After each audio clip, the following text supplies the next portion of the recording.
Me and my buddy Nolan took our kids to do some camping and fishing one weekend outside of Bozeman. It was hot and the kids screamed in roughhouse the whole time getting there. My kid's name is Ryder, he's 7. Nolan's kid's name is Dylan, he's 6. The whole drive there, they wouldn't shut up. I put on Kids Bop, but they shouted over the music with their own lyrics about farts. Nolan laughed and encouraged it. I was flatlining on patience. We get to our camping spots and the kids jump out of the van. Their demeanor completely changes. Both of them instantly quiet down and almost look scared to be there. I ask what's wrong and Ryder says he doesn't like it here. I'm like, are you serious? This place is beautiful. I'm theatrically throwing my arms in the air, closing my eyes, taking a deep breath. I do this as I turn facing away from them. When I open my eyes, and I'm not shitting you, in the bright sunlight about 20 yards out from us, in the brush, the weirdest, ugliest looking deer comes from behind a large fir tree. I hear the kids yip behind me when they also notice it.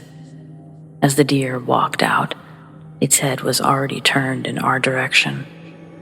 There was razor wire wrapped around its antlers, neck, and body, like it recently gotten tangled up in a farmer's fence or something. Part of the wiring metal wasn't visible because of how deep it was in some sections.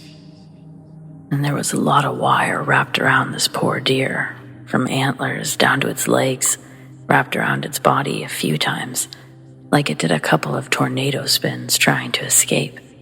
But apparently, all of those spins did the trick.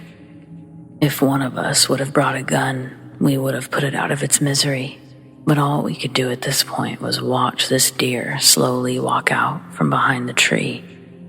Nolan tells the kids to get back in the car, and he and I basically shield their windows with our backs as we stare at this deer.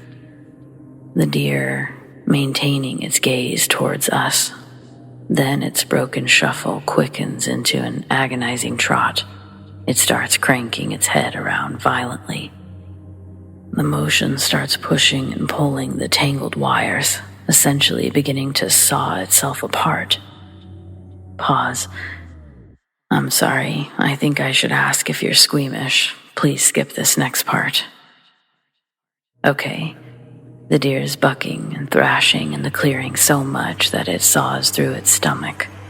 Blood, intestines, bursting into the grass, and it's the saddest, most disgusting, disturbing, vomit-inducing thing I've ever seen. The deer doesn't die, though. Its thrashing stops, and it remained standing with half of its innards on the ground, and blood still pouring waterfalls from its gaping wounds. Nolan and I watch the deer then once again attempt a labored walk parallel of us, dragging its intestines. The deer limps forward towards the lake. Its legs start pushing faster, all out of sync with themselves, and it starts thrashing again before doing those long deer leaps into the lake. We watch the water splash and the deer continue to move further off of the lake shore. Eventually, its antlers were out of sight and the water became still again. I was so grateful that Nolan told the kids to get in the van when he did. It was like the deer was possessed, like it knew what it was doing to itself. I was fearful that it could have had some new illness affecting the deer population or something. We made the kids stay in the car, but it was a bright sunny day, and the deer had done its death dance right in the middle of a sunny patch of grass. It looked like the grass had been watered with a sprinkler full of blood and deer pieces. Just dead center in between two bushes. Splatterville. We weren't about to fish in that lake either. Before we left, I called the parks department to describe what we'd just seen. And because of this, we haven't been camping since. I think Ryder's afraid of deer now. To be honest with you, I am too. The deer looked dead when it first bent its neck from around the tree, Part of me was trying not to shit myself that I was seeing some sort of real zombie deer, maybe rabies. Could that contaminate the lake depending on how long the deer's body was down there? I have no clue. Again, it also never resurfaced. I'm sure the wires got tangled up at the bottom. The next person to snorkel that part of the lake must have had quite a surprise, if so. Well, thanks. It almost feels a little less nasty knowing other people know.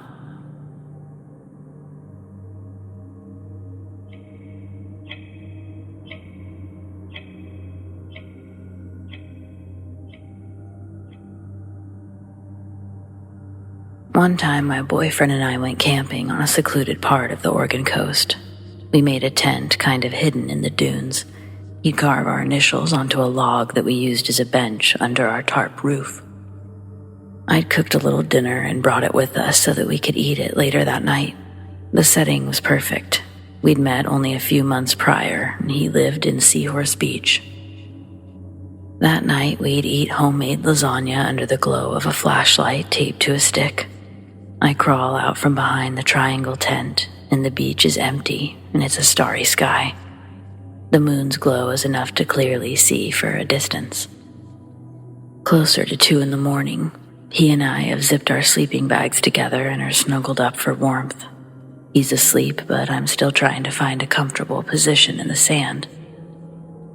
That's when I think I hear a sound beginning to separate itself from the crashing waves.